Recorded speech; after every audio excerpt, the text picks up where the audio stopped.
Hi everybody. I want to show you how to read your Bible and remember what's in your Bible a little better. This is the Bible that I've read many times. It's the Bible in a year. So you can see the date and you can see a section of the Old Testament. That's before Jesus. Then there's going to be something from the New Testament, a psalm each day, and a proverb for each day. I like reading through the Bible in a year. That's how I grew up, and I kept that habit. Sometimes I take 2 years to finish instead of one, so I don't always pay attention to the dates. I just keep a bookmark and read through. But I want to show you here. You can see that I mark up my Bible. I like putting pictures. I like here, it's the 10 Commandments, and it's not clear in this Bible where they are, so I wrote them myself. Like there's some pages here that are pretty blank, but over here, this is Isaiah. I write a lot. A big part of it is I want to remember things, or they just, if I write in color, I will remember. Like this verse that's all in pink. Why did I highlight that? Oh, it's just beautiful. Where morning dawns and evening fades, you call forth songs of joy. That's just beautiful. So I made a mark so I would remember it. Oh, honor teachers. So I put an apple because it was about teachers. So this is about Jesus, and I want to remember that. So you get the idea. So when I open my Bible and I see all of this marking, I get excited to be on this page. I wonder what's here. I wonder why I highlighted it before. There's something about being careful what you watch, and I made a little old-fashioned TV. Wail and say alas for that day. So that's not such a nice passage, but it was important to me, so I used gray. Here it's talking about the fire of God. That was important to me. If I read the whole chapter, I'll see why I marked it. So you get the idea. So sometimes I'll read, this isn't the New International Version. Some people will read the King James Version, very old version of the Bible. It's harder to understand if you're not brought up that way. I get new Bibles just so that I don't get bored and I see things from a different way. If you have a new Bible, which I have here, it has almost no markings in it. Right now, I'm going to mark something with you from the International Children's Bible. The words won't be too big. It's really important to understand your Bible. So that's why I've chosen this one. Okay, Psalm 127. We're going to mark this up like as if it's your Bible. But of course, if you had a real Bible that we were marking, one of the things you'll see is columns. Many Bibles have columns. And so I'm going to try to mark on the words because that's really what you have to do because there's not room to mark all over a page. The other thing I want to talk about is what I mark with. I use pencil crayons so they don't go through the paper because most Bibles have really thin paper. And if you use a felt tip pen, it's going to go right through one page, maybe two or three, and you're going to wreck your Bible. It's good to do it in your Bible, not someone else's Bible. If it's a family Bible, you shouldn't do it without asking your mom or dad. It's okay to not mark it at all. It's okay to read it and just enjoy it and not make any marks. Let's see. Psalm 127, all good things come from God. A song for going up to worship of Solomon. So Solomon wrote this psalm, not David or Moses. There's different authors to the Psalms. So sometimes we don't know, but this time we know it's from Solomon. He says, if the Lord doesn't build the house, the builders are working for nothing. If the Lord doesn't guard the city, the guards are watching for nothing. Wow. It's of no use for you to get up early and stay up late working for a living. The Lord gives sleep to those he loves. This is kind of a crazy verse, isn't it? Because, wow. Is the Lord saying don't work? Is Solomon saying don't work? Well, I don't think he's saying don't ever work. But if you do a bunch of work and you're not following the Lord, I don't think your work's going to last. So the first thing I feel like drawing, it's not my best, is a house. I feel like drawing a house. And I think I'll draw it right over top as if you didn't have room in your Bible. because most of the time you don't have room.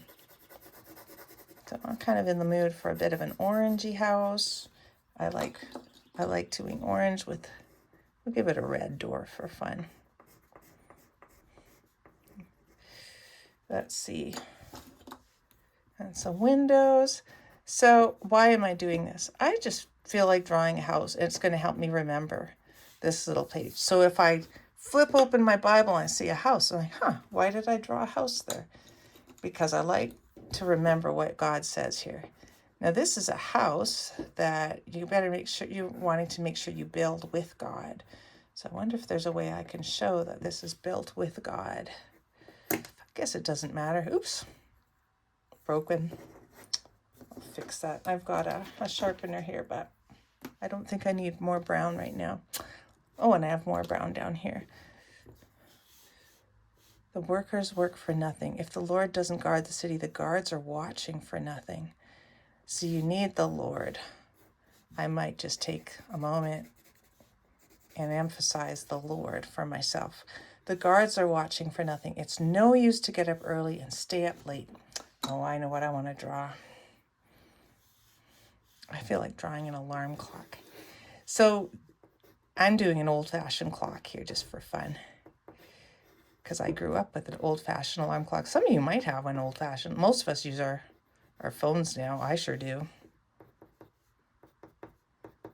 But we do have one of these in our house for somebody who doesn't want their phone in their room at night, which is a really good thing to not have your phone in your room at night.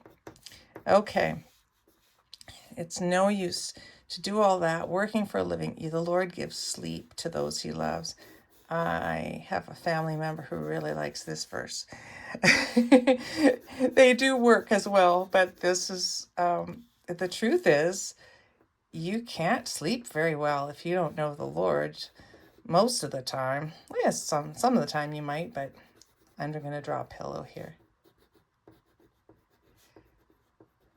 So, of course, there's lots of Proverbs and Psalms that say, make sure you work hard, and if you don't, you're like, even in the New Testament, if you don't work, you don't eat. Just don't be lazy.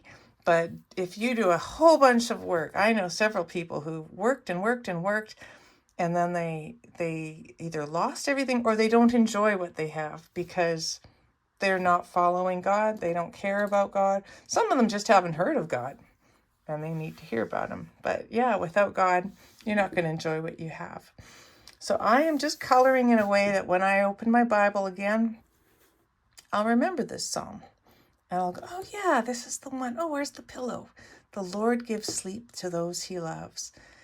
You might even decide you want to memorize this. It'll be a lot easier to memorize it if you have pictures in your head. Now there's the next section. Children are a gift from the Lord. Babies are a reward. Sons, I forgot to shrink the 4. Sons who are born to a young man are like arrows in the hand of a warrior. Happy is the man who has his bag full of arrows.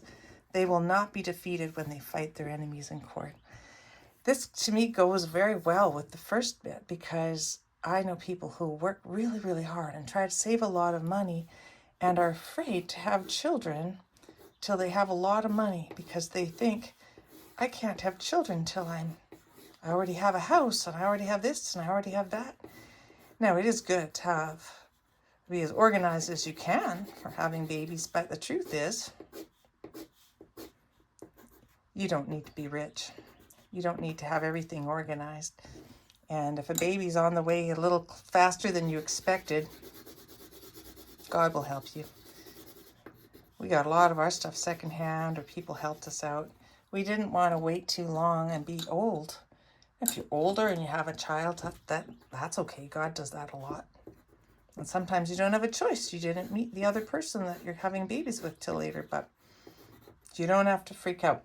God will help you. So I just felt like drawing the arrow bag, like arrows in the hand of a warrior. Happy is the man who has a bag full of arrows. Here, this version says sons. Some Bible says sons and daughters are like arrows in the hand of a warrior. I don't know the original language for this one, but sometimes it includes both.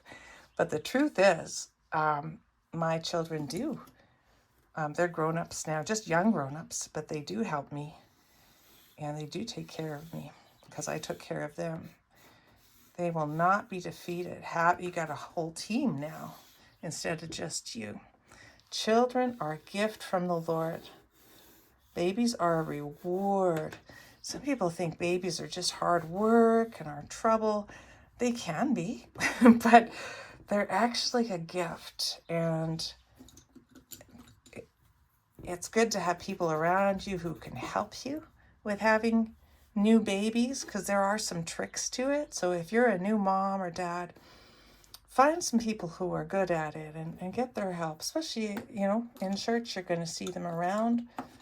If you don't have a church, find one. And go into a few churches till you find one you feel like, this feels good in here. And I like how the parents are treating their kids. So sometimes I'll just color a whole section if I want to. Here, I've just got a couple verses that I really wanted to remember. Happy is the man who has his bag full of arrows. It's good to have lots of kids, lots of sons in this case. So this is just a nice way to remember something. This is how you might mark up your Bible. And I find it a lot of fun. When I read my Bible, there's things to look at that I've noticed from before. Here I even put a little happy face. I liked this Proverbs. Oh, whoever trusts in his riches will fail, but the righteous will live like a green leaf will fall. It's true. You can't just trust money. You can't just make things happen without God helping you, or it will fall apart. Hope you enjoyed this, and I hope this helps you remember it. Have a great day, guys. God bless.